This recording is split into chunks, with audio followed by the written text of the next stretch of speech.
One, go.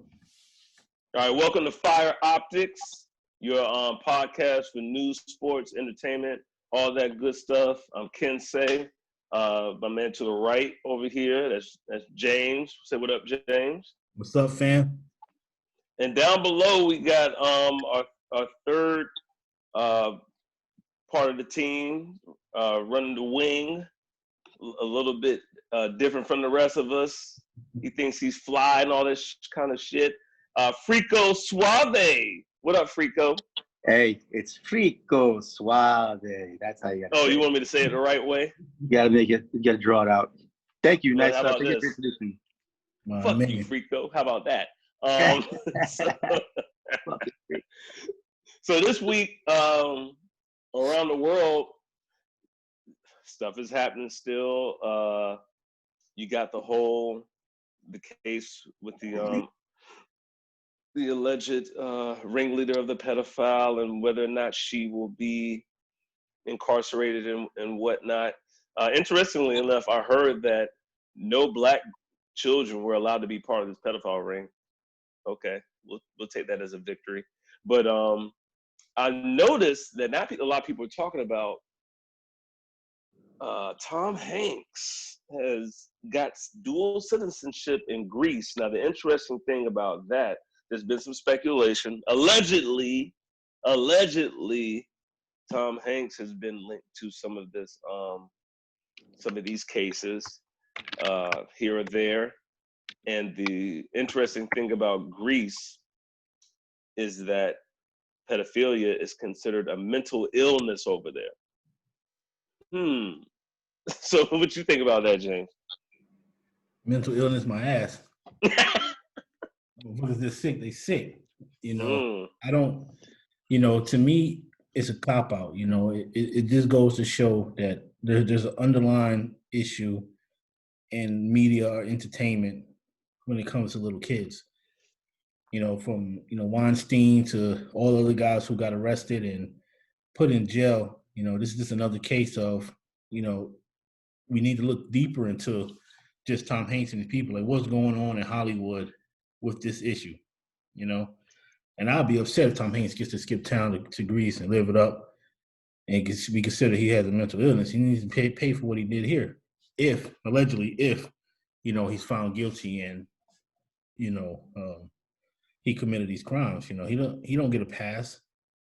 Those kids didn't get a pass. So, we need to look at what's going on in Hollywood in the media industry to, put a stop to this because, fuck a mental illness. So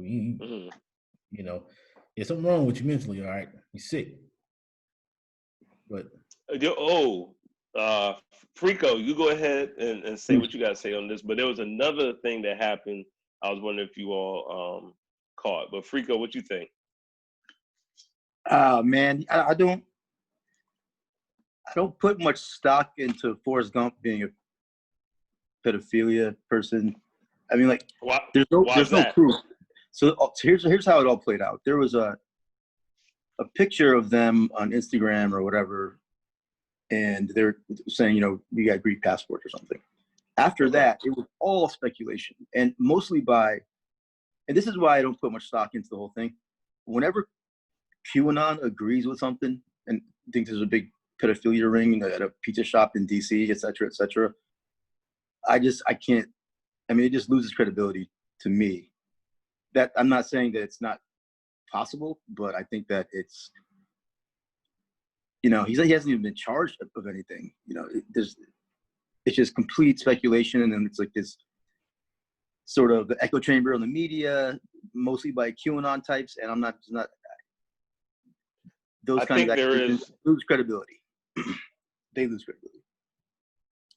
Rishi, I think there is a huge responsibility in not just throwing everybody out the window just because you've been accused of something. But I also think the higher up you go up the food chain when it comes to these type of things, the more disgusting it gets. That's how I feel personally, because based on some of the things that people have been allowed to get away with, like Kevin Spacey. 3 of your witnesses end up in accidents. Do you think that's a coincidence, Rishi? No, not at all. So here's my point. If Kevin Spacey that got that kind of clout, what kind of clout does Tom Hanks have? But what? So I don't. Jordan has clout too. Is he a pedophile? Ain't nobody accused Jordan of being. All people accuse Jordan of is being a white girl lover. That's all he love white women. That's what he's known for. Think about this too, Rishi. What about that judge who got that man's what you call it, decapitated body? That's what I wanted to talk about. Now, Rick James, explain that situation, because that I kind of like that, to be honest with you. But go ahead. I mean, Rishi, did you see this in the group chat?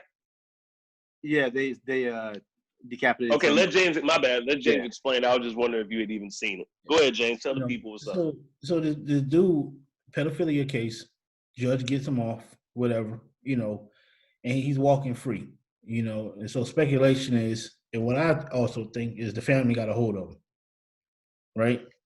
Decapitated this guy, left the body on the lawn of the judge, in his front yard, right? Whoa! We got to hold on.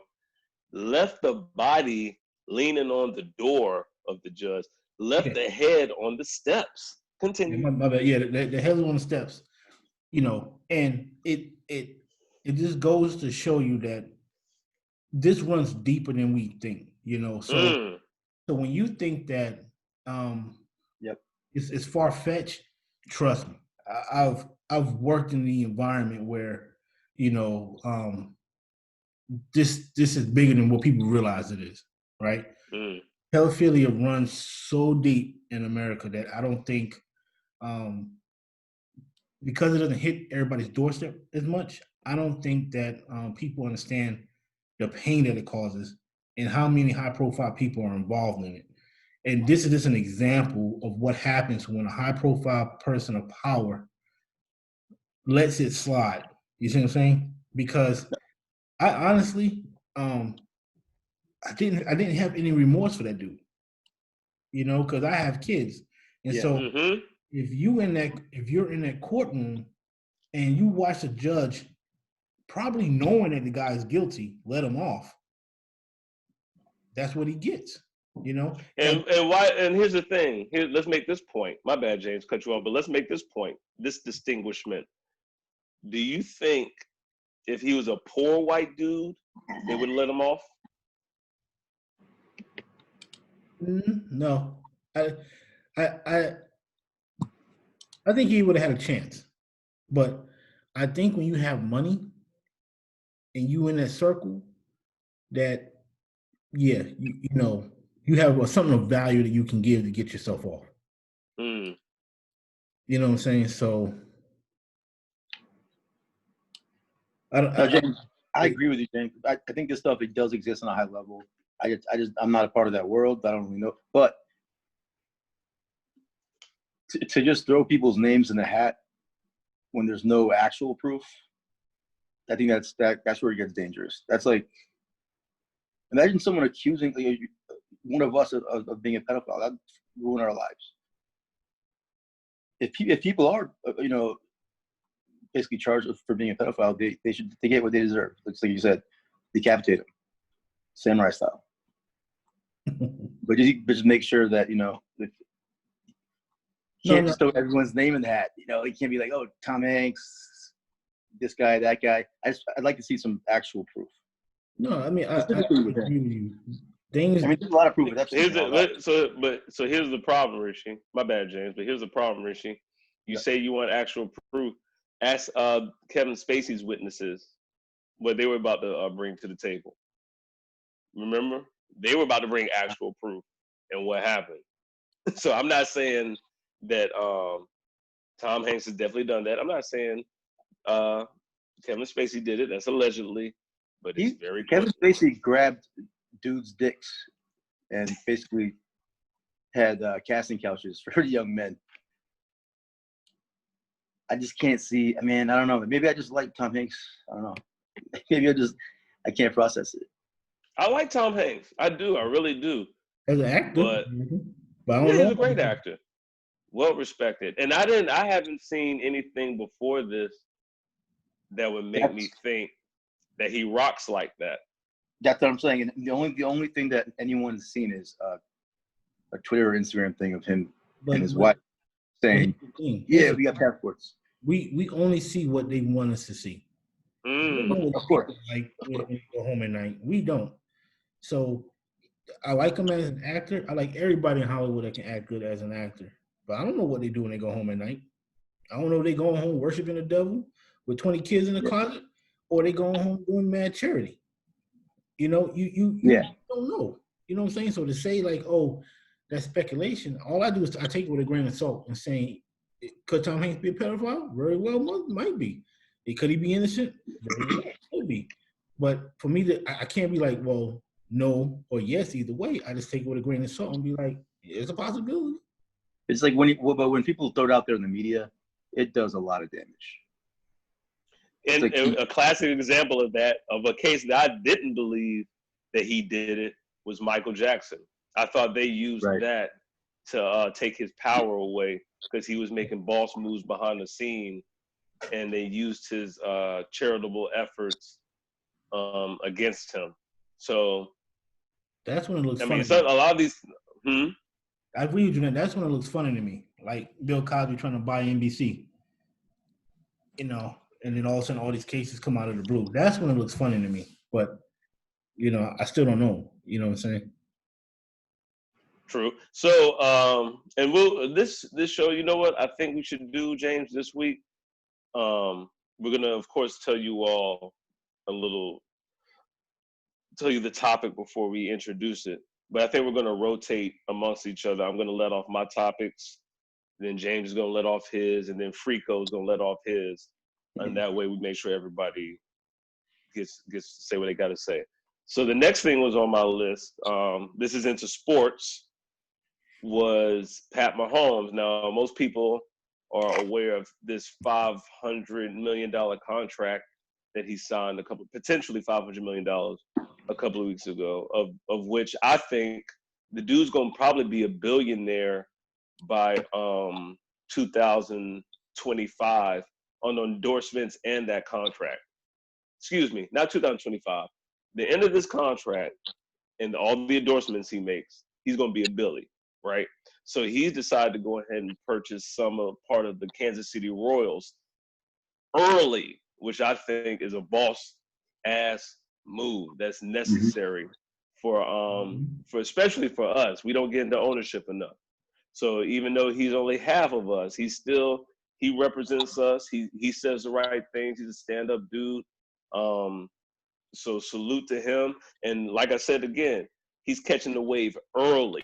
I don't know the exact percentage of the team that he bought, but the fact that he's only like 24, 25 years old and you already got a part of this, that means by the time you're retired at 50, you should probably be a majority on. You know what I'm saying? Yeah. So, Frico, what you think about this one? What were we saying? I'm sorry. No, man. No, I agree with you. I mean, I think that first of all, I think that he's doing all the right things, and he was raised by some really smart parents. His dad was a pro baseball player. I think he's known that this was the way to do it all along, and now he has, you know, the actual resources. And I think it's great. And you're right, Rich. You're right, Frico. I didn't even think about that before, but the fact that his dad is his dad was a professional baseball player, I'm sure that has something to do with him go ahead and purchasing part of the baseball team in Kansas City, which is also the base for the Negro League Hall of Fame, 100-year of Negro Leagues from 1920 to 2020. So salute on that. But I think he's making a power play, and I really like it. What you think, James? No, I agree with you. I mean, you know, you look at the diversity in sports ownership period, and it is none. You know, so you know, to have that face in there is a big step forward. You know, we all celebrated when Jay-Z, you know, bought the Brooklyn Nets. and how big a deal that was. So we need to see more of it. But what most important is young kids coming up, they now looking at that saying, yo, I could buy a baseball team, right. And that stuff, that mindset, wasn't there before. Now they see one of us doing it, like, yo, I'm gonna get me an NFL team. Next thing you know, we're gonna have hockey teams, and so it spreads fast. People don't realize the dynamics of what it's like, what ownership is like. You know what I'm saying? Especially in our community. Once we start getting a taste of it, we can have more of that diversity within ownership, and it just makes for better sports. So. And James, I think this is the first step, because Black brothers who talk about one in our own leagues, it's kind of Ice Cube did a good job with the big three, but I think it's more realistic if you have more Black owners in the sports in the first place. Then you got the mobility and the connections and all that stuff to be able to slide off and do your own thing, because you already have, you know what I'm saying? Yeah. And then you don't have the problems. I'm not saying they won't be there, but you don't got the problems like you got with Dak Prescott and the Cowboys owner, Jerry Jones. Let's slide to that conversation. What's the problem, James? I don't see a problem. You know why I don't see a problem? Why not? You know why I don't see a problem? Why? Because if I'm Jerry Jones, all right, and I've seen what I've seen from Dak, I like what I see. But when we got to the playoffs, every time you're not looking like Pat Mahomes. You're looking more like Lamar Jackson, and a little bit, the moment may be a little big for you. So I think what Jerry's doing is like, this dude ain't just gonna break out and go nowhere. Before I give him all his loot, at least do something big in one playoff game. And I think that's where Jerry's coming from. And I don't even rock with Jerry Jones like that, but I think that's I agree with his perspective. I just think that it's something underneath the line that Jerry Jones did early on. I think this deal could have been done before the season ended, or at least early last year. So I think that knowing from what we know about Jerry Jones, I think he pulled some card away at the last moment. So don't know for 100% sure. Now, Dak, he's got to produce. He's got to. You make your money in the playoffs. Point blank, Pat Mahomes came back from double-digit leads throughout the whole playoffs. Even in the fourth quarter heroics against San Francisco, last year in the Super Bowl, the boy deserves his money. Ain't no doubt about it. He didn't even have a good game in that game, to be honest with you. He didn't have a good game, but he had a good game the last 7 minutes, and that's all that matters. Yep. That's what that matters. Yep. So, Prescott's got to do the same thing, but I think it's a good percent of Prescott's fault, but I think Jerry Jones is behind something, man. I've never trusted that dude when it comes to negotiations. And Rico, you in Texas? What you think about it? Nah, I hate the Cowboys, man. I don't want to talk about that. Wait, who you rock with? Panthers? Yeah, Panthers, Jets, whoever I'm betting on. It doesn't really matter. And since we mentioned the Panthers, I'm still not believing in Cam. Now, full disclosure, everybody, I am a Carolina Panthers fan. And I've said for years now, Cam has not worked on his feet mechanically, his footwork, and it makes him inconsistent throwing the ball. And until he does that, I don't think he's going to lead anybody to a championship. Now, having said that, I think on the Patriots, that's a little different just because of the way they're coached. But all these videos I see of him working out and all that, I don't care about that, Cam. I want to see the video of you moving your feet around like this in a drill before you throw a 20-yard out. You know what I'm saying? That's what I want to see. I'm not impressed with all this stuff. And I'm not dissing on Cam. I'm not hating on Cam because of the way he dresses and all that. It has nothing to do with that.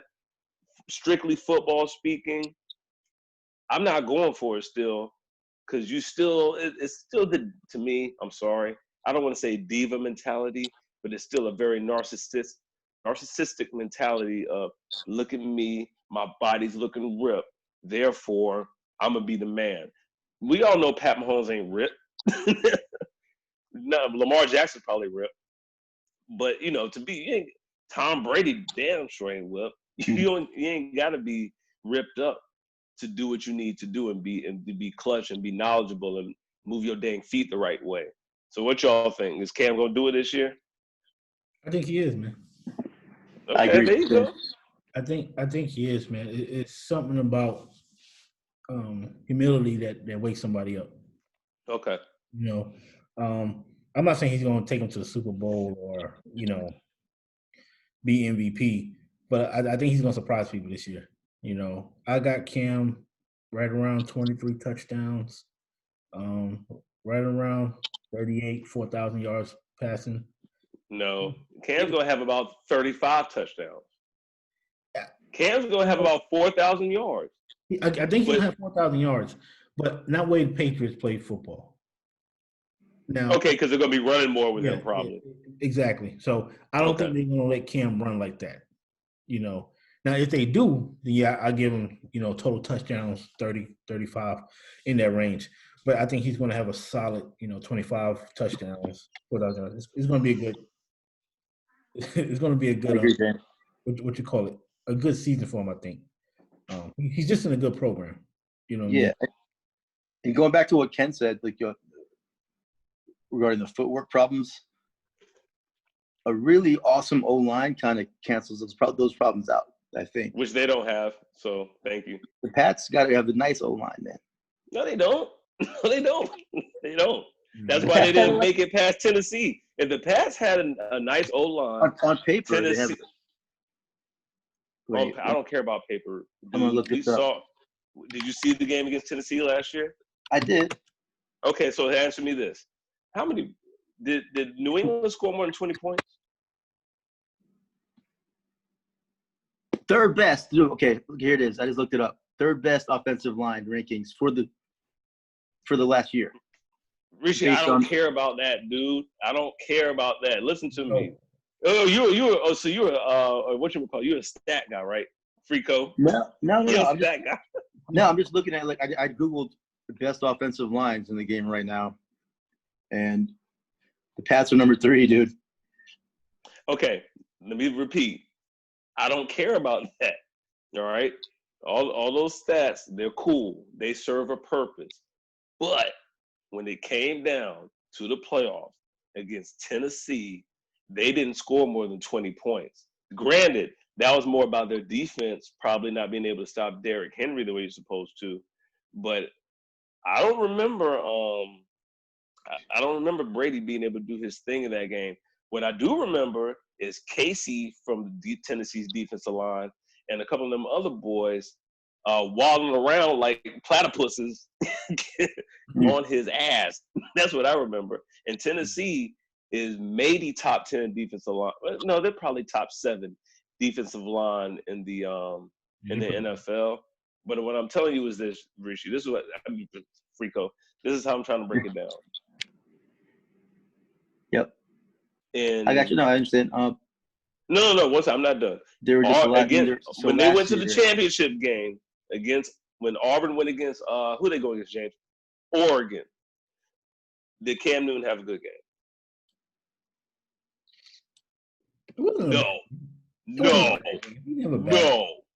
No, he did not. No, he didn't. Nick Fairley won that game, not Cam Newton. And if you go back and look, you will see that. That's facts. Now, I'm a Carolina Panther fan. Let's go to the Super Bowl against Denver. Did he have a good game? You can't blame Cam on that, man. I'm not blaming Cam. But I stuck up for Cam when he didn't dive on that ball. I would have dove when he hit all game. Dude was getting rocked from the moment the whistle blew. He was getting rocked until he went to the locker room. And here's my point, James. What happens when you get rocked as a quarterback in the pocket? What happens to your feet? Hello? They get antsy. Oh, okay. So if you don't have good mechanics in the first place, and we get deep in the playoffs against one of these teams with a really nice line, what's gonna happen? you're gonna lose. You're gonna fumble. You're gonna have a thank bad you. game. But Thank you. but that's proof. Look at what the Giants did to Tom Brady twice in the Super Bowl. You're not. Yeah, with their front, with an awesome front. Yeah, you're not. And the line was suspect. Like the Pats. You know what I'm saying? You're not going to be good. I don't care who your quarterback is. Pat Mahomes. Well, Pat Mahomes, he might find some way. That boy be throwing some stuff. He don't even be looking. I know, right? So he might be the exclusion, but no regular quarterback is going to survive getting rushed like that all game long. Well, since we're talking about football in depth, moving on, this Jamal Adams trade, a lot of people were saying Seattle gave up too much. They gave up 2 first-rounders in the 3rd round. But what I didn't see anyone say, the reason why I think Seattle definitely, I think both teams won the trade, but I think that Seattle didn't really give up as much as people were trying to say they did. The fact is, Seattle's a playoff team every year with Russell Wilson and Pete Carroll. They're going to be in the playoffs every year. Now, when you're in the playoffs, that means you have a winning record. Now, and more than likely, that means you're going to win at least about 9-10 games or what have you, which means you'll be drafting from about number 22 to about the number 32. Now, every time we have a draft and my team is not in the top 5, I hear all these people saying, oh, maybe we should trade the 25th pick and the 27th pick. I wish they would take that so we could move up, but they're not dumb enough to take that. So that's exactly what Seattle did. Mm-hmm. Because if you keep winning, those draft picks in the 1st round are going to be late round picks anyway. So you give those 2 up, and you're getting a top 5 pick. You did what you're supposed to do. And you got your quarterback in his prime. You got to do it right now. I got them because the safety means so much in Seattle's defense, and they've been missing that.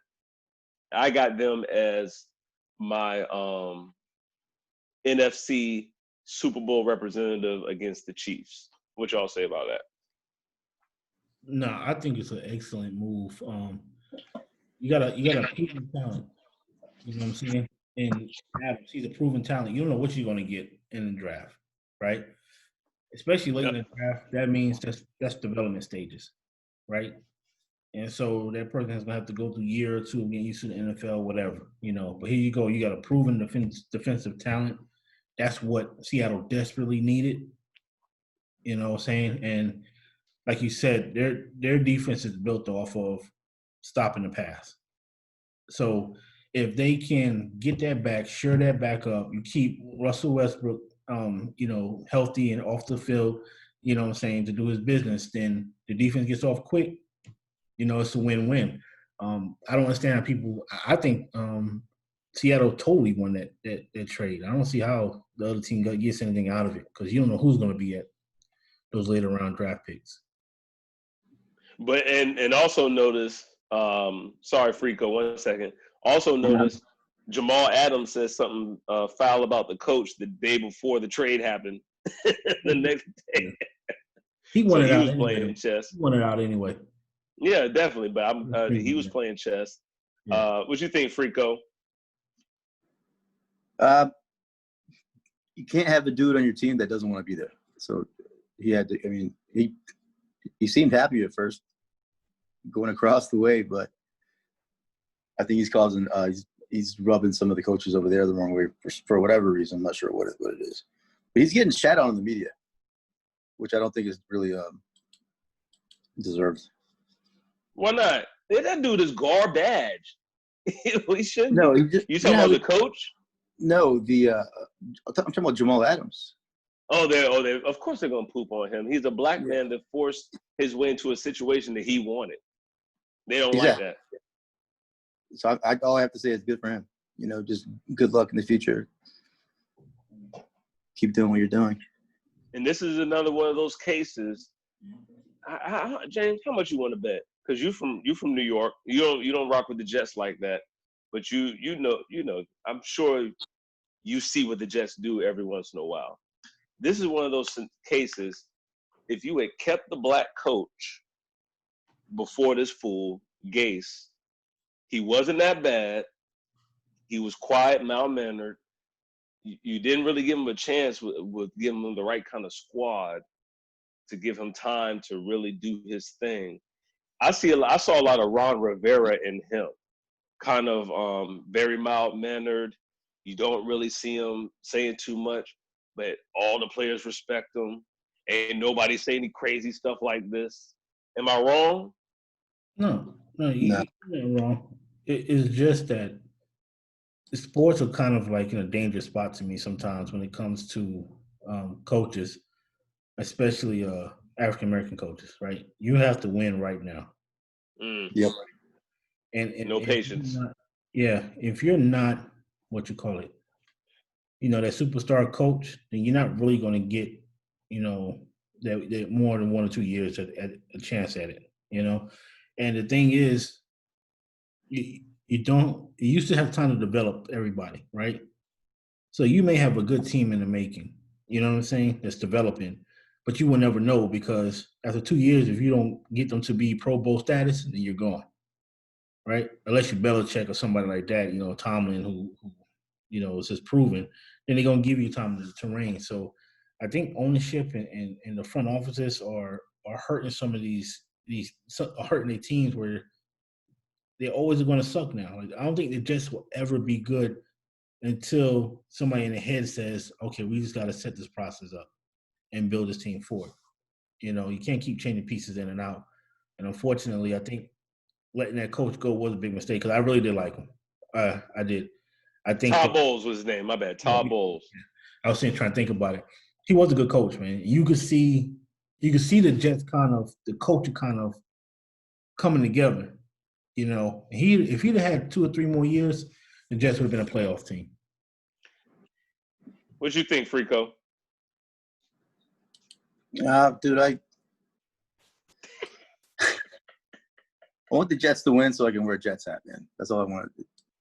Wait, now, for those of you that don't know, Frico has visited the New York area frequently for a period of time. So you caught affiliation with the Jets? Yeah. So my roommate in college was Jets Mets. James, you know how people are like Giants Yankees or Jets Mets? So I ended up being. Why would he be Jets? Wait, hold on. Yeah, I know the 2 shittiest teams. But why would anybody choose? Is this something you inherit from your parents? Is that why people are Jets Mets? All these kids were like our age in '86 when the Mets. So that makes a lot of sense. So they they're watching it with their dads, and like it kind of stuck with them for life. Yeah, that Strawberry and Doc Gooden days. Yeah, yep. Strawberry was like one of my favorite players, man. So yeah, that makes sense. So James, what you got set up for us this week, brother? Man, let's talk about going back to school is right around the corner. Oh Lord! And like I said last week, everybody's out here screaming that, it's not transmittable through these kids and they got a low rate of catching it and transmitting it. And what do we see? First week of school, breakouts amongst children, right? Yep.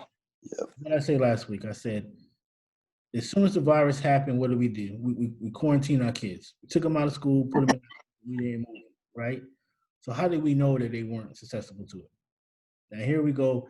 The virus is raging back up, and kids are catching it at an alarming rate. Had a camp in Georgia, over 260 cases. Had another one in Carolina. You know what I'm saying? 111 cases. Yep. All these kids catching the coronavirus now, and I'm just sitting here thinking to myself, like, we had no data that the kids were immune to it or low risk because we pulled them out of school right away, and now you're just going to throw them right back into the fire. And I blame the parents. I'm like, you should just voice your opinion. Like, no, I'm not going to send my kids back until we know what's going on. See, this is where it falls on political lines, unfortunately. Now, I know what everybody's going to say. We got to go back to work. We got to daycare situations. This, and that. It's not worth your kids. You see what I'm saying? Agreed. Again, piss poor leadership. You have technology out of the ass. You can virtually educate your kids. You can virtually work for most organizations, right? You can virtually teach. You see what I'm saying? yes, it's difficult, it's painful, I get it, but it's not worth these kids. What I said last week, Ken, my greatest fear is to see a hospital room full of kids in a bed fighting. Dude, that would, yeah, not cool. Because our leadership says send them back to school. It's just not worth. Nobody wants to see that scene. But see, the problem is it did get political. So now Trump is caught in the catch-22. I think the reason why he didn't, first of all, when we first found out about it, we were told it came from China. So instead of attacking it head on and being like, we're gonna, go ahead and make all the efforts to quell this and blah blah blah. I think because it came from China, he tried to play big boy. Oh, it's not a big deal. It's just the Chinese vibe. You know what I'm saying? Because he's all about clout and narcissism and not really about reality and facts all the time. So now, since you're still playing to your base, because the election is coming up, that's another factor in this people don't think about. You got I'm sure people do, but you got the election coming up.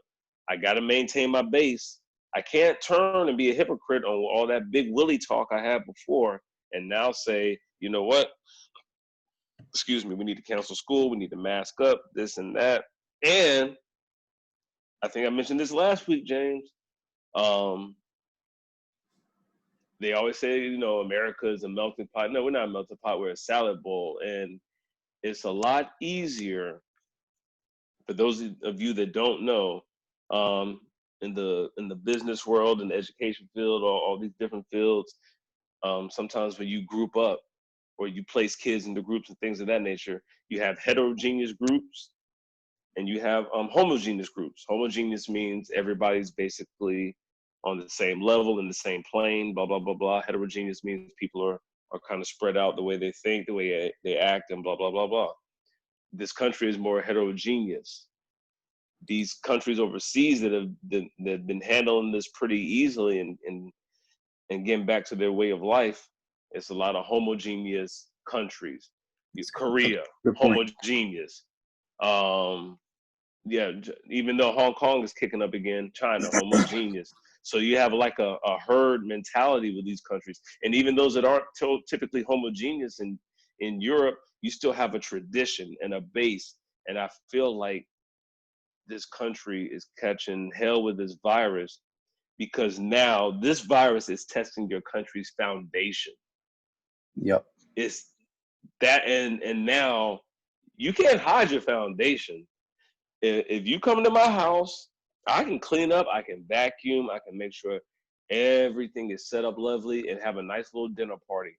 But if there's some big old cracks in my foundation and it's time for that foundation to go, because a hurricane is coming, that's what this coronavirus is. It's a storm, and our foundation is fractured, and the storm is coming, and the house may blow down.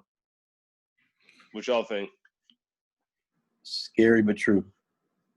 Yeah. And it's along with that homogeneous versus heterogeneous thing, the difference between us and most other countries, melting pot, yada yada yada.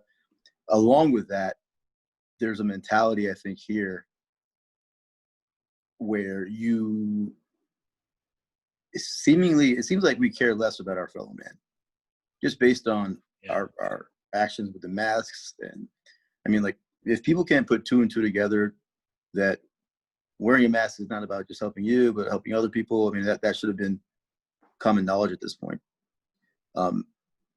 If they can actually understand that and still make the choice because they are libertarian Americans, and they're not used to being told what to do, it's going to cause problems, and it's causing problems right now. And I think that sort of complements what Ken was saying. Just like kind of a mentality. Frico, the reason why they don't have a problem doing that is because they feel as though if they put on these masks and adhere to all these rules, then they're bowing to the enemy. So all these folks that are undercover racists, it's very easy to see y'all now. If I walk into the store and you ain't got a mask on, Yeah. You are if racism is on a scale, or being a racist is on a scale of 1 to 10, and I need 10 things to prove it, you already got 5 for me. Yeah. Because you showing me straight up, like you said, I don't respect my fellow man. But yeah, it is right what you said about the foundation, because we are seeing, and I said it last week. I said we're in a very, very scary spot, right? And I think I shared this with the group. I said, look at the mass exodus of all those apartments in LA, right? LA, New York, DC. Yep. These people came for rent because August 1st rent went up, rent was over, right? Again, how come leadership has such a hard time passing a bill to keep people in their homes? You see what I'm saying? It was one of the saddest things I ever saw. This U-Haul trucks, that the U-Haul trucks is leaving, and now you had landlords complaining because they wasn't getting paid rent, but now you got landlords complaining because now nobody's in there. Mm-hmm. Going to pay rent. So now they're going to lose that property because they can no longer pay property tax, or keep up the maintenance on it because there's nobody renting it. Yep. And we see that leadership arguing about a stimulus package or a bill. When you look at all these other countries who are already giving 5 or 6 stimulus packages to their people to keep them afloat, we have a serious problem. For those of you that don't know, pause 1 second, James, and then finish. In Canada, they've already given out 3 stimulus packages. Yeah. 3. In fact, it may be more than that. My bad. It may be 4 by now. Yeah. You think it's 5? I thought Canada. Anyway. Did you guys read about the process? No, I did not. Go ahead. It takes 7 minutes. What? Yeah. And you're approved. You're approved after in 7 minutes, essentially. You're talking Canada, right?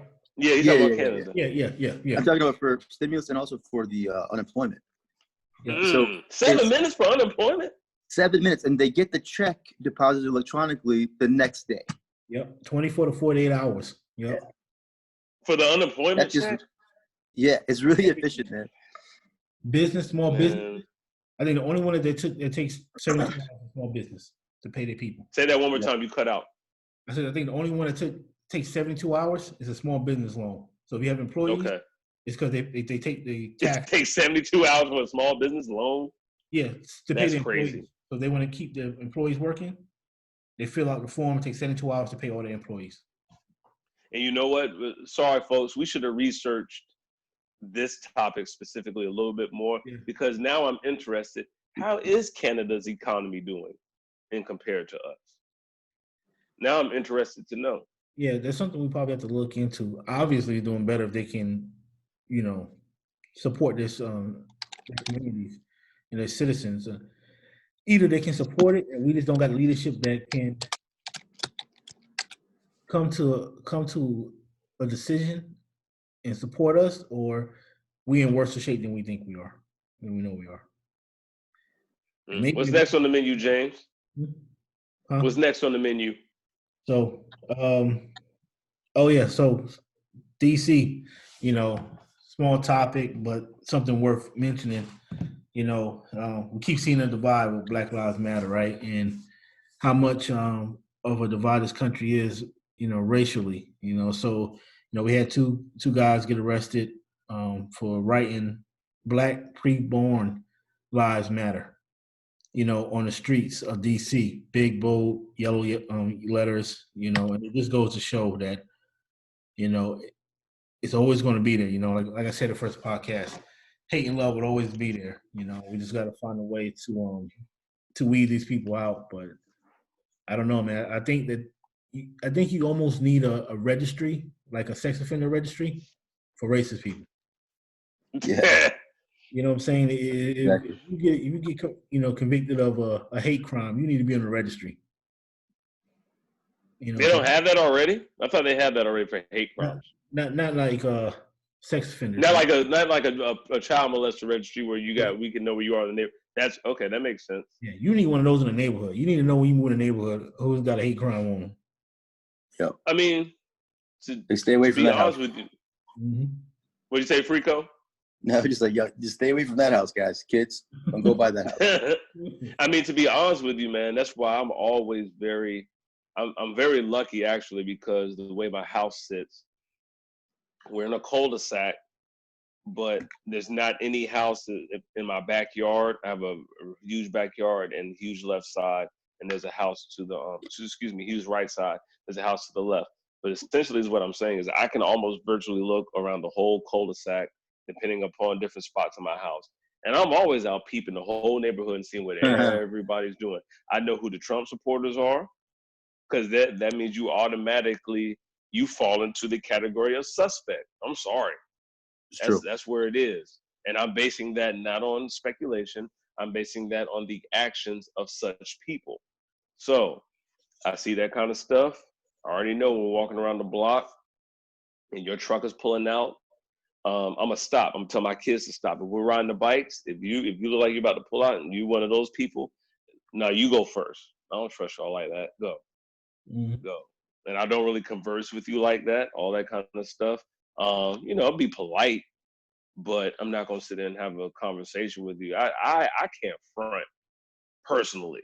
I have a hard time fronting when it comes to small talk.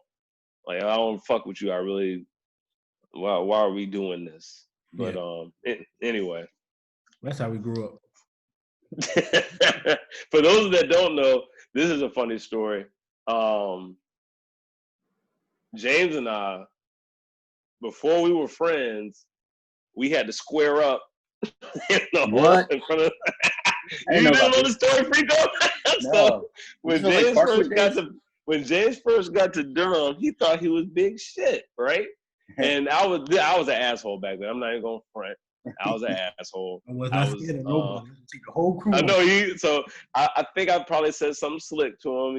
He probably said something slick back, and we just agreed. All right, 3:00 after school, we'll meet up. Right? Remember this? And everybody was out there, big old circle, and we squared up. Me being who I am, I'm gonna tell y'all straight up. I've never been really in a fisticuffs fight my whole life. I don't. If I need to, I'm gonna protect my family, do whatever I gotta do. But that's not really my bag. So when we squared up, James was ready. James had stuff ready to go. I'm laughing, clowning around, right? And I think what happened was we came close. I threw a kick at him. He threw a little punch. And there was a couple of, and like that. And then for whatever reason, it kind of dissipated after that.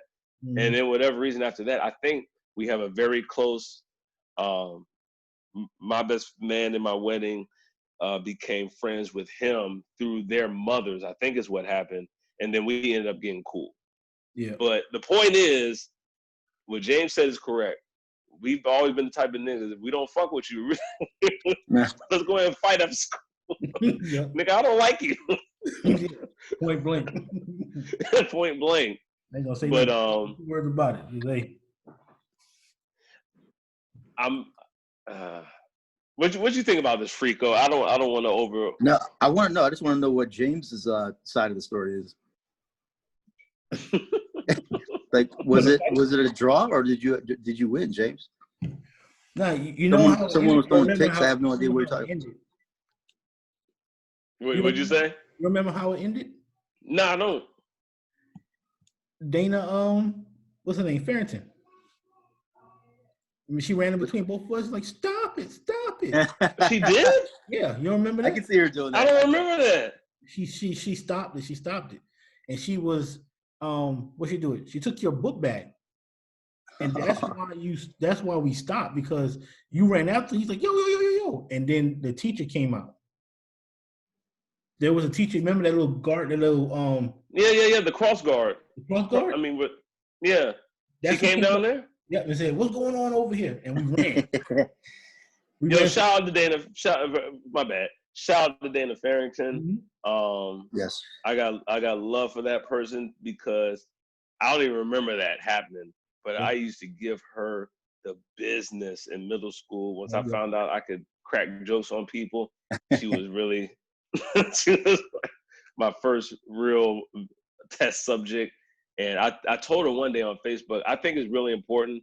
I'm sorry to go off on a tangent, but I think it's really important for the people that you kind of shit on when you're younger and you don't realize it till you're older, to get in contact with them, be like, yo, because I did that with her. I sent her like a long DM, like, yo, my bad for everything that happened in the past. I may have already told you this, but I feel like I need to say it again because I realize how foul it was now. Because now we got kids, and please let me find out some dude goes at my daughter the way I went to Dana. I'm gonna light this. I'm gonna light him up. I'm gonna get her little brother to light him up, actually. But yeah. Anyway. Yeah, that's how it happened, man. So, but the basis of that conversation was what? Say it again, James. You know, we don't fuck with people. We don't fuck with you. We don't fuck with you. But based off the Black Lives Matter thing, how does that correlate? Oh, I mean, yeah, it's just, you know, like I said before, you don't know. I said it in the first podcast, I said it in the last podcast. You know, we just don't know how much there's a divide. Mm-hmm. In between our cultures, right? And you know, and this wasn't the only reason I brought this up because I forgot to mention one thing. This wasn't the only incident. You know, there's another group. There's a couple in DC, a white couple. They were trying to paint over it. I saw that. I saw that. They started painting over it. So it just goes to show you that's what it is. You know what I'm saying? That's what it's about. And if people don't realize that we're two different people that we have to coexist, right? And that's just the hard truth, right? There's white people, there's black people, but we have this mentality that, oh, we all can just get along, right? Some of us can get along, and not all of us. And we have to understand that. And we have to learn how to weed out the people who just don't want to get along or don't want to, you know, build, you know, cohesion with each other. It's just not going to be there. Everybody's not going to be there. So, see, here's the crazy part, though. We don't have to get along. My wife, for those of you who don't know, my wife is Chinese. And she tells me, like, and my mother-in-law tells me, like, Chinese people, like, hate other Chinese people more than anybody else. And it's like that for a lot of races. I have a friend who's Indian who tells me the same thing. Like, we're harder on ourselves. We hate on other races, but we really hate ourselves too. So, you know what I'm saying? It's like that. What I see the difference is, I'm gonna keep it funky right now because this is fire optics. I'm gonna keep it real funky. Yeah. The basis of our relationship is a very parasitic one, where you have to feed off of my labor, my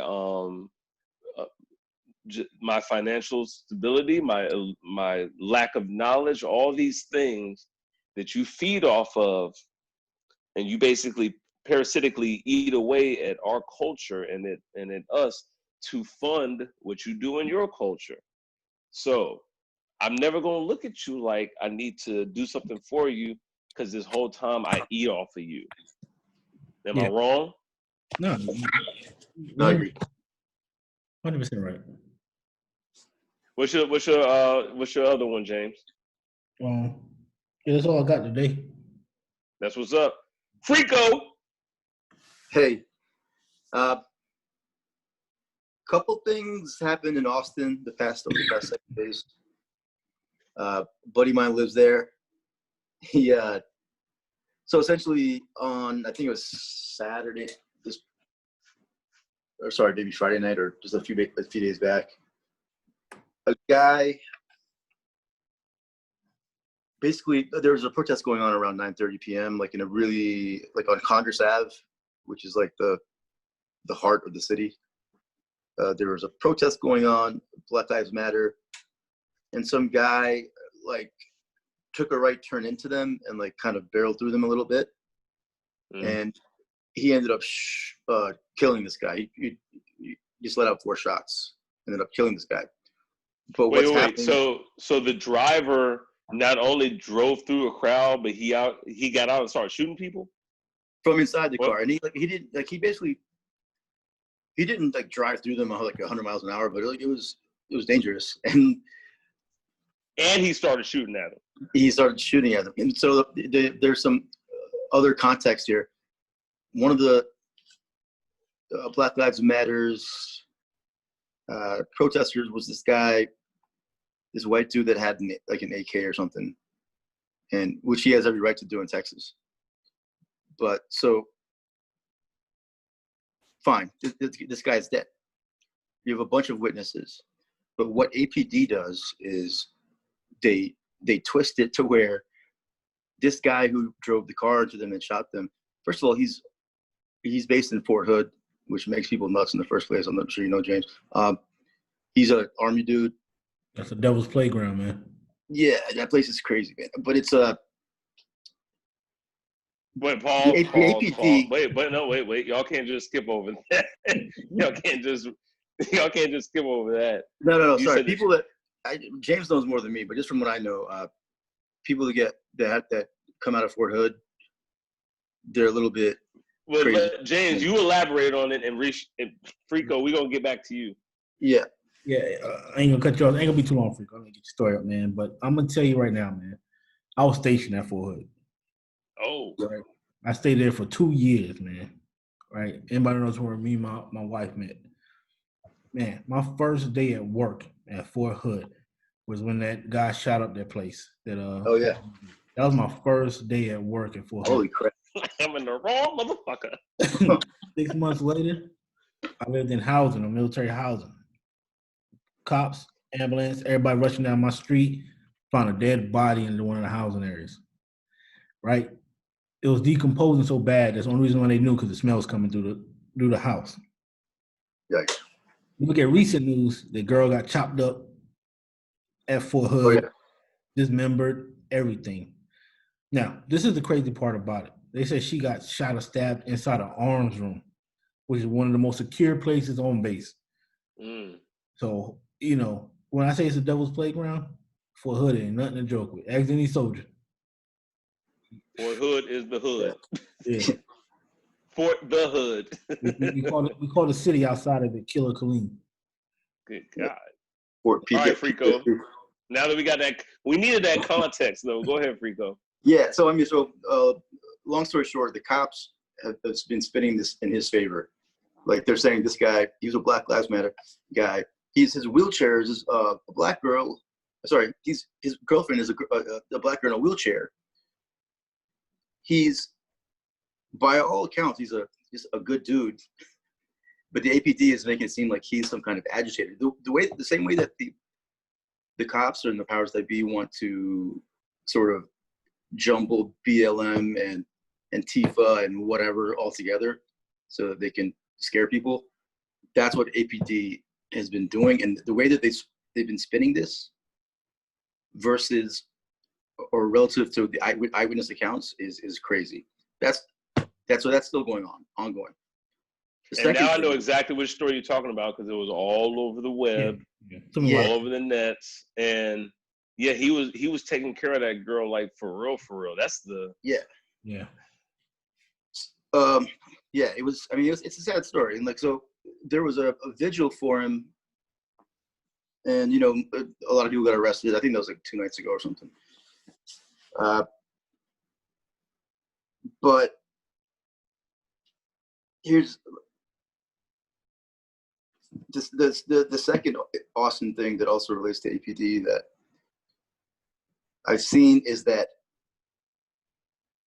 4 days ago, maybe 2 days after the actual shooting, APD started calling apartment buildings and condos in downtown Austin and telling them, like, specifically they use these words: don't open the door to anyone, keep an eye out for people climbing to get in the roof and cause terror. Like, essentially they're adding fuel to the fire. They're trying to scare this fear mongering. Yes, they're trying to scare the people that live in my building.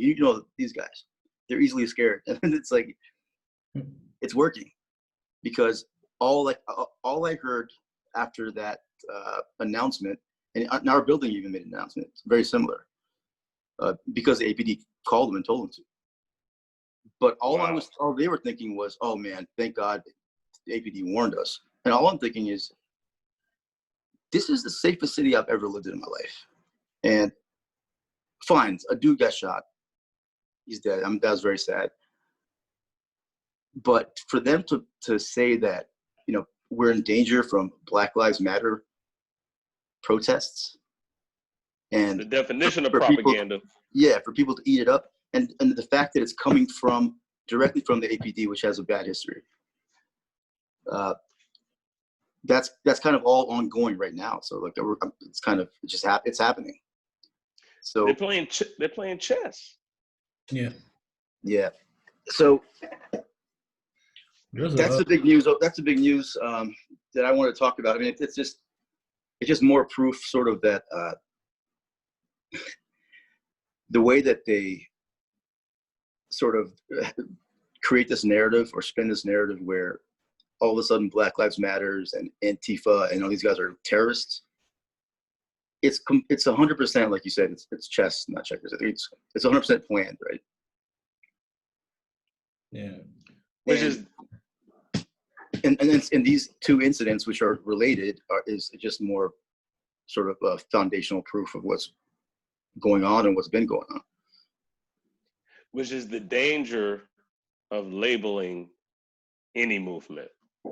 Yeah. Because once you label something, like what's the like they even messed up kind of with Make America Great Again, because the reason why I say they kind of messed up is because you're playing to your base, but now I know who my enemy is. You know what I'm saying? If this is war and y'all are trying to present it like that sometimes, please wear your Make America Great Again hat. Please do it. Now I know exactly when I go into the restaurant which direction I need to be looking through at. You know what I'm saying? Who's probably gonna have a smart lip and pop off. Like I love the funny part is they've always done that to us. They want us throwing the big rims on our car and throwing and just what we call dry snitching on ourselves by having certain weren't dressing a certain way, having certain things. Basically, what Tariq Nasheed says is nigga trinkets. They take your nigga trinkets and label you, and now you're a target because they know who you are now. You're putting yourself out there. So I like the Make America Great Again hats. Thank you for letting me know who you are. So you know what's messed up? The other day, I had the same thing. No one's going to be able to wear a red hat anymore. So I saw this dude with a red hat. That's not true. I'll give you an example why that's not true after this, but go ahead and say what you got to say, but that's not true. No, I'm exaggerating, but so I saw this dude across the street and red hat, and I just I'm like, what the your heart rate goes up and you're like, what the fuck is this guy walking around with a MAGA hat? And so I'm going across the street to get something anyways, and it ends up he's wearing a fucking St. Louis Cardinals hat. Like, dude, Cardinals, they change their colors or something, because the red hat is gone forever. So what I was gonna say was that one of my friends online, she had a recent birthday, and she wanted someone to buy her a hat. And she was joking, but she was serious. She's probably gonna rock it if she gets it. It's a red hat that has the Make America Great Again font, but when you get closer to the hat, it says "Made you look Black Lives Matter." I like that. And on one season of Atlanta, he got the hat. One of the characters on Atlanta, I forget, the dude that was in a couple of movies that's blowing up. Stanfield, I forgot his first name, but Lakeith Stanfield. So one of those Atlanta episodes, do you see the Atlanta episode where he had the Make America Great Again hat, and he got a red Sharpie and he sharpened out some of the letters so that it said, what did it say? Like, you mad or something like that. Anyway, he freaked it. So I like that kind of stuff. I'm sorry. So what I'm saying is, if you do that kind of thing, you can wear your red hat and just throw people off. And to truth be told, I know a dude who keeps a Make America Great Again hat in his car. He's a brother who's down with us, down with the movement, but he uses it as a psyop. So if he ever gets pulled by the cops, he throws it up on the dash. Because that's the thing. Like we always want to put ourselves out there. That's the one thing I think as Black people, that we don't take advantage enough of is don't tell them what you got. If you honestly feel like these people are out to get you, don't make yourself a target. It's better to be a ninja out here sometimes. And once you mobilize with other people and you can herd up like ants or whatever, then you can be more direct and blatant about your thing. But as long as if you're in a fight, if you're in the defensive position, it's not the best time to throw that overhand right. It's time to stick and move and all that kind of stuff to be more strategic, I guess is what I'm saying. Yeah, smart. So Sun Tzu's one of his famous sayings was, act weak when you're strong and act strong. That's exactly what you're saying. Yep. That's the game. That right there is the game.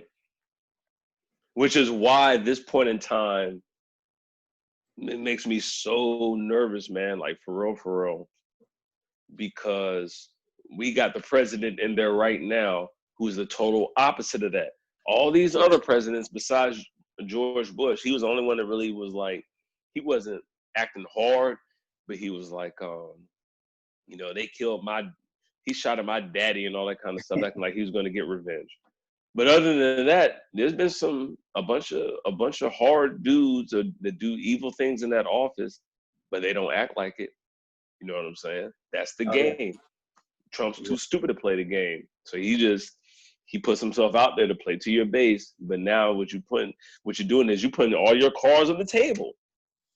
That's what it is. I keep telling you, man, that dude is smart, man. You got everybody. Here we go. Ding, ding, ding. Here we go. He is not smart, dude. Hold on, man. He got everybody thinking he's stupid, man. Wait, who? I didn't. Okay. Trust me. Who's it? Trump. You don't know. Okay. Wait. Before you say anything, I think you're right in this sense. He's doing what's best for him. I'm speaking in terms of what's going to F America up. That's the difference. I think he is clever in terms of positioning himself to be, to live beyond his presidency and not have to worry about anything because he's got this base that's going to float him and love him, and he can do speaking engagements and all that kind of crap for the rest of his life. That's one thing. But what's best for this country is a whole nother thing. That's what I'm talking about. Right. He has people thinking that he's a messiah. He has people thinking that he's ordained by God. You know what I'm saying? All of this stuff. I mean, I didn't realize how big Trump's base was until my last year which was 2019, right? And it is large, it is enormous, and I don't think people realize when I say he's going to win again. I honestly think because we underestimating the movement he has going. The racism of America, yes. There you go. Yeah, I mean, there are still people. That's what he plays on. Go ahead, Frico. No, just saying there's still a lot of closet Trumpers that have not been swayed, or they're doubling down because they don't want to say they were wrong. But they're out there, man. And like I said, man, what's best for him and what's best for America are two totally different things. Excuse me. What's best for him and his rich constituents and what's best for America are totally different. And that's what I'm worried about. Yeah, I would argue it's not just totally different. It's bad for America. I mean, it's a negative for our country. Because it shakes that foundation. See, that's the thing, man. The reason why, like, truth be told, about 2 months ago, I'm never going to vote for Trump, but I was not going to vote for Biden. I'm one of those dudes where my parents get mad at me. You're going to waste your vote? No, they're both jerks. And they're both going to have a negative effect on this country. And I still feel like Biden's not going to be great. And I don't think he's going to be good at all just to keep it 100. But what Frico said is so true. Trump is dangerous because he shakes the foundation even more. You got the COVID, you got the movement, you got all these different factors, and here he comes not able to stabilize anything, and that makes you look like a target. You know that, man. You were in the military. You attack people when they look disgruntled and separated. That's when I know that for. I'm not gonna say I know that for a fact because I was not in the military, but I'm gonna assume before you go after a target, if you're like in guerrilla warfare, you're gonna wait till they look a little separated and disgruntled and not on the same page before you go in and attack. Am I correct? I mean, yeah, you're always looking for vulnerabilities, but here's the thing. Here's what I don't think people are coming to grips with, right? You don't know any rhetoric of any plans of action, of any policies, of any way forward. There's nothing right now because we so caught on COVID, right? COVID-19. So I ask both of you, what is Biden's plan? Name me one plan that you know Biden is pushing right now. I don't rock with Biden. I know. Wait, I don't rock with Biden. I understand that. I don't rock with him either. I don't like neither one of them. But how about this, James, for an answer? He's coming up with plans that are 98% less dangerous than the plans that Trump's coming up with. But what are you know what? Frico, I got you. Watch this. Here's a great analogy. All right? Yep. Now, for those of y'all that don't know, James and I, younger days, hooped all the time, along with Frico. We used to dominate Frico on the basketball court. So we played in this tournament. An Onion podcast? We played in this tournament called the Dixie Classic, a 3-on-3 tournament. We did very well one year. Now, here's what I'm gonna say. Here's the problem, James. You're saying Biden and Trump are equal in terms of their ability. I mean, their inability to get things done and galvanize the country. Like, they both suck in different ways is basically what you're saying. What I'm saying is, if we're playing the 3-on-3 tournament, right, and it's me and you, and I got to pick either Trump or Biden, Biden may not be able to score, but he's not going to turn the ball over. Trump is going to keep turning the ball over, and we're not going to win. That's the problem. But here's the thing about that, right? Yeah, no, yo, hold on. Tell me that was not a fire. Was that a fire analogy or what? No, but think about this, right? That was fire. Fire optics. Just like that analogy, right? What's worse, right? Giving a ball to Biden when you know he ain't gonna do nothing, or we just completely say, okay, we're gonna take Trump, we ain't passing him the ball at all. We just gonna run the show. But no, that's the point. No. See, you just messed up. Messed up. He's the president. He's got to touch the ball. Yeah, he's like the point guard right now. He's the point guard. I know it's just not a good situation. And we can't trust him to make the right pass.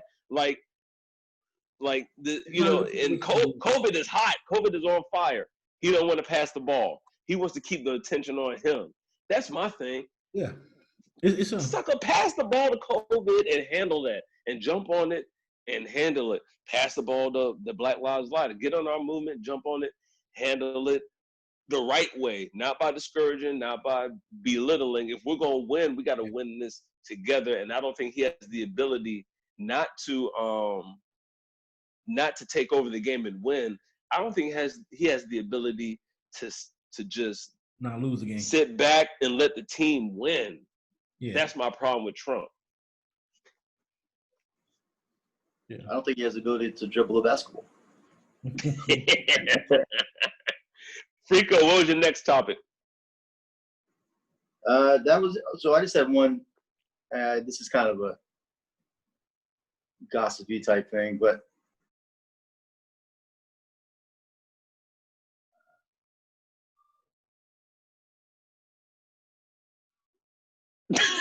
what's going on? You there, Frico? Yeah, he's there. He's looking for it. Oh. So while he's looking for it, or whatever the heck is going on, James, what you think about this? 3 months ago, I was not a gun owner, excuse me. I'd never handled a gun in my life. Just not really my thing, not how I get down. Just not, like I said before, I'm not big on brawls and all that kind of stuff. I'm more of an intellectual kind of dude and more of a lover, not a fighter. This is how I get down. But I got a daughter who's growing and becoming coming to her teenage years, and I got a family, and the country is very unstable, so I decided to get a purchase permit, and I got a 9mm, and then yesterday they had a gun show around here. I was planning on getting. I went to the range, messed around with an M4. Couldn't get it yesterday when I went to the gun show because M4s are considered one of those guns you have to have a permit for because I guess it can be hidden or something like that. Is that basically the reason why? So I messed around and got an AR-15. As a military man, and I spoke to a mutual friend of ours because he was talking to some other guys in the group chat on the side, like, yo, what is Ken doing? This dude, because I put up in the group chat, like, yo. Hey, sorry about that. It's all good. 1 second. So I put up in the group chat, yo, I to show the picture, just to let y'all know, I'm not playing. I'm ready. If y'all come, if it goes down, if y'all come over here, we can work as a team. You know what I'm saying? But Frico, basically, I was telling James how when I went to a gun show yesterday, got an AR-15. I already had a 9. 3 months ago, I had no weapons at all. But things are looking very unstable in this country. You got people getting picked up in vans by police with no anything. You got white people just run up on people, calling them the N-word even more, just because it's a certain vibe. And most importantly, I have a family, and I have a daughter and a wife. I have a daughter who's going to be extremely attractive probably when she gets older. And just to be honest with you, that protective side really kicked in when she started getting into these preteen years. All of a sudden, I was like, "Yo, oh hell no!" Because I told one of my friends, and I think I convinced him. I was like, "Yo, man, I'm still not on the gun tip like that. It's still not my thing. I haven't touched my 9 in 3 weeks. It's not for me. It's not like that. But if anything was to ever go down with my family in this house, and all I could grab was either my dick or a tennis racket or a knife, and something happens to specifically my daughter or my wife or my son, any of them, and I know I didn't have myself well equipped, I don't think I'll be able to live with myself. Like, I'm not gonna take myself out. I ain't no punk like that, to be honest. Yeah. Excuse me, I'm not gonna say that because suicide is a real thing. That's not how I would ever get down, I don't think. But I don't know if I could ever look at myself in the mirror the same way. So, I mean, what do you think, James, about us black men saying? Because at this gun show, I was with a guy, one of my neighbors, who's been there year after year for as long as he's lived here. He was in the military too, and so he's seen the environment every year he goes. And he said by far this year was the most black people that it was like half black people there this year. Yeah, I mean, is that a good thing or dangerous? Because a lot of times we use those on ourselves too, just to keep it funky. It's only the gun is only dangerous when it's held by a dangerous person, right? You have to. I don't agree with that, but continue. I'm gonna give you a point. Why? Go ahead. No. Well, let me rephrase that then. It's only dangerous when it's held by a dangerous or untrained person. Okay. Now, if, like the Bible says, sell your cloak and pick up a sword and get you a sword. If I would save you. I'm gonna drop out and sign back in because I see I froze. Go ahead. Okay. I'll be right back. So, for the fans, if you are thinking about buying a weapon, getting a weapon, it's important, it's imperative that you do so. You got to protect your home. You got to protect your family. And as Black men, as long as you're doing it the right way, you're doing it properly, and, you don't have to showcase your weapons. You don't have to be out there in the street. You don't need to take it with you everywhere you go. But you never know when evil is going to present itself. And so therefore you have to make sure that you're prepared. And there's nothing wrong with that. Yeah, 100%. Yeah, and you have to keep in mind that for every other, like for Republicans or people on the right, it's an obvious choice. It's like they don't have these sort of reflective moments on, should I do this, is it wrong or right? They just fucking do it. Yeah. And so they have it, but they have a lot of them. And so I don't see any issue with it. I don't like guns in general, but I don't see any issue with people strapping up in this situation. Now, James, I do want to give a short story. Did I tell the Fire Optics podcast what happened a couple of weeks ago in my backyard? Yeah. Oh yeah. And that's why I said, but actually we didn't show that. So here's what happened, everybody, real quick. 11:30, me and my wife were about to, we just finished watching some program, about to go to bed. I look out back in my backyard. Got a real big backyard. Like I said, I'm on a cul-de-sac. I can see everybody can see me. And there's some random dude sitting in the middle of the backyard, kind of swaying like this. So I'm like, I told my wife, I'm like, yo, I'm about to say, see if this is a neighbor or just, be like, yo, is everything all good? Just because I don't want some random dude in my backyard. I had a situation a few years ago where it was a drunk neighbor chasing his son, almost buck naked in his drawers. I had the son, okay, so let me get some pretext. So a few years ago, about 7 years ago, in fact, it was almost 9 years ago, because the Miami Heat had just won their first championship. I'm outside about to call our homeboy Micah, talking junk, like, yo, they won, blah, blah, blah, blah. I see 5 silhouettes running through the night. Like, I just know, I can just tell it looks like a family, right? Running towards me in my backyard. I'm like, what the hell? All right, they run up. The closer they get, I'm like, oh, Lord. It's my neighbors that my white neighbors that live on the other side of the cul-de-sac. And they come running up to me crying and say, well, he's chasing him. He's chasing him. What? And the son is like 5'10", 180, only like in the 8th grade or something like that. So he's a big kid, but he's still a kid. And here comes the dad, drunk as a skunk, stumbling, chasing after the son. Son is in his drawers. Dad is in his drawers. The son comes run up to me, and I'm like, and then the cops are there immediately. So apparently the mother had already called the cops, right? And so it was the crazy, funny yet weird part was they had to arrest the dad in the backyard. Like, it's a common area for everybody that doesn't know the way my backyard is situated. Right there in front of the whole family, they got him arrested. The son is looking at him crying because he's just crying. He's scared as heck.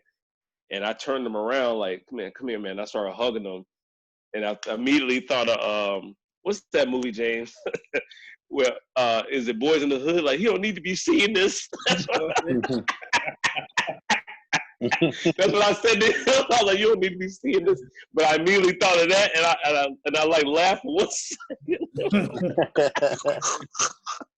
But anyway, the point is, since that happened, Now when I see random people in my backyard 11:30 at night, I'm not just gonna let that slide. I gotta see what's going on.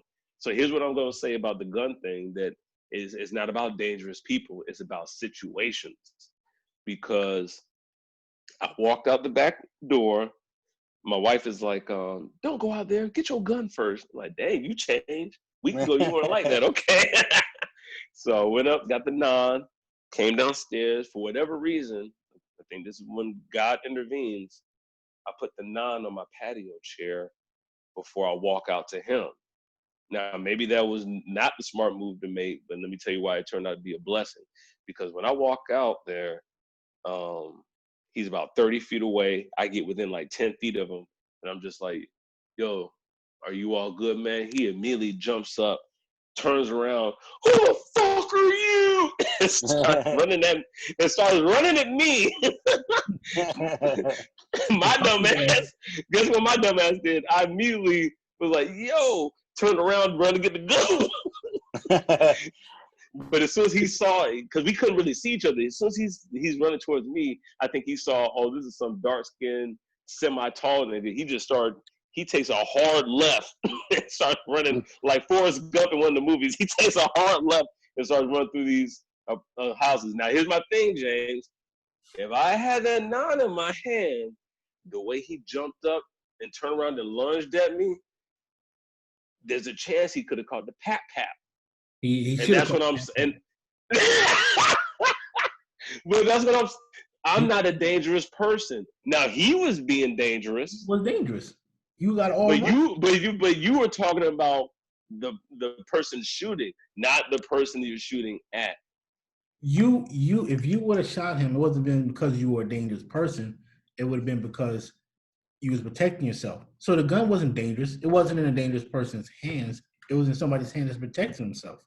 But here's what I'm saying, man. No, I'm not dangerous. He was being dangerous. But you lunged at me out of whatever, just nerves, instinct, whatever. I pap you. That's not what I want. What happened was he ran through. I called the cops. They came out here. They patrolled the area. Blah blah. I did it. Yeah, I called the cops this time. Yes. No. But I'm not Blue Lives Matter, y'all.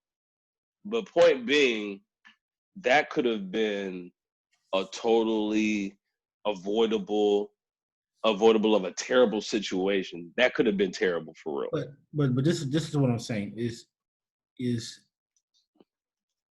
you approach the situation because somebody's in your backyard, so you're protecting your home. Right. Now you probably didn't have to put two on them or nothing like that. But if you'd have walked up to him with the gun in your hand, saying, "Hey man, you're in my backyard. Is there a problem? Can I help you?" You see what I'm saying? And he would acknowledge that, oh, this guy has a gun, so he ain't gonna run at you after that. You see what I'm saying? It's called show of force, right? You just want to show that you have force behind you to de-escalate the situation. You know okay. So I remember convincing one of my soldiers, she's a female. I said, "Hey, you live off base. Nothing wrong with that. This is when we was in Fort Hood." I said, but clean is not a safe city. You know what I'm saying? You might want to put some protection in your home for you and your son. Single mom with just one son. Mm-hmm. Okay. A couple months go by, she calls me. Hey, I got the cops at my house. I had to fire my firearm. You told me to get a firearm and I needed it, right? Dude comes banging on the door. He had the wrong address, but thought it was her. Drunk, kicked the door in.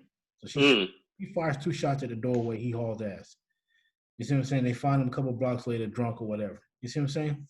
Mm-hmm. But if she didn't have that weapon, no telling what he would have did to her and her son. That's true. You know what I mean? If you didn't have that weapon there or you wasn't prepared, and he had a knife or something lunged at you, and he cuts you or severely injured you, then you can't protect your wife and your family after that because you're on the ground. Okay. You see what I'm saying? Dangerous people do stupid stuff with guns. You know what I mean? That's why we have a gun problem. Whether people want to call it mental illness or whatever, lack of training or whatever. But if you train with that weapon, you're not just going to shoot it for no reason.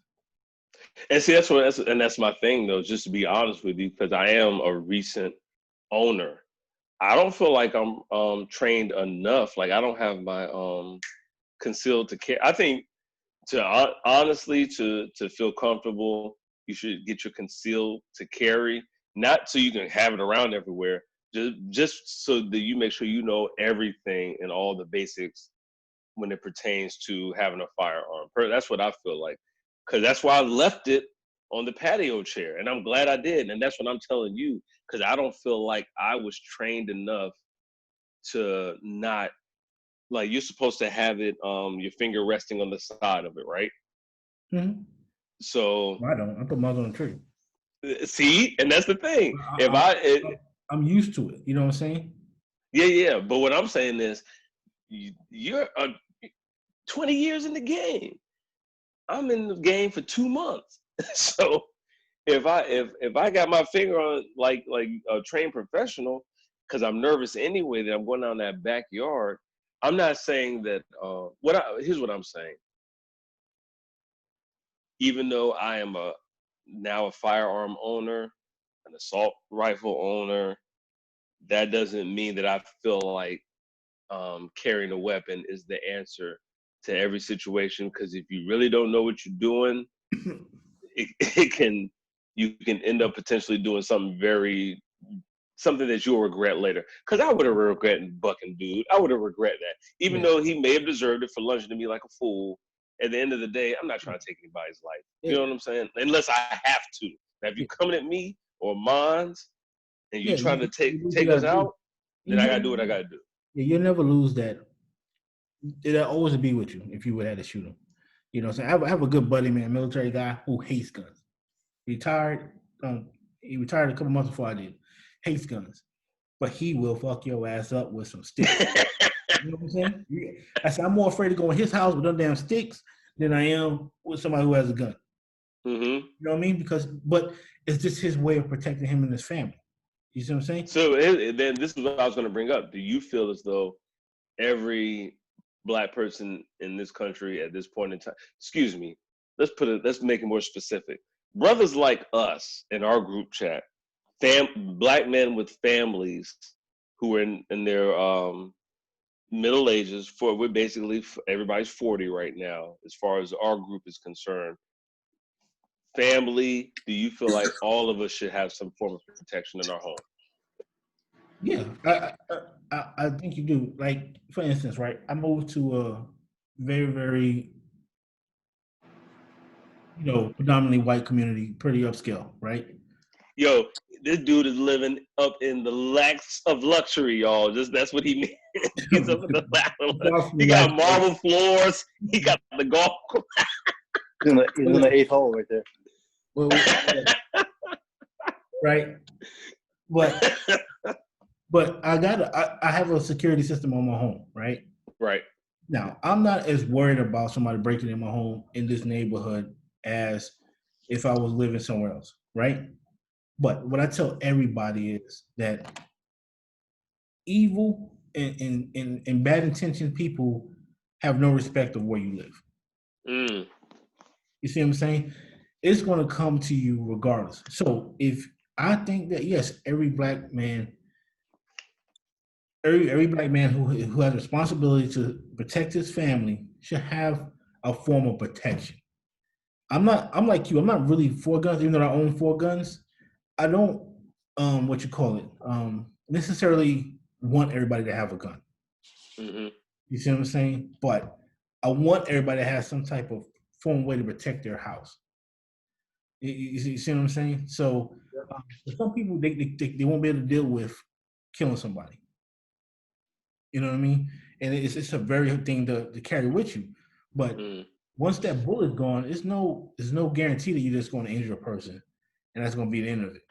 It's a good possibility you're going to kill that person. And that's what you have to understand, is that owning that gun means that that's your possibility. That one day your protection measure is going to end somebody's life. Or in retaliation, they can end your life. Yeah. And it's really well. That's why I said you have to be very trained with your weapon, because if you pull it out, the old saying, when we grew up, you better be prepared to shoot it. Yeah. That's what I was going to say, James.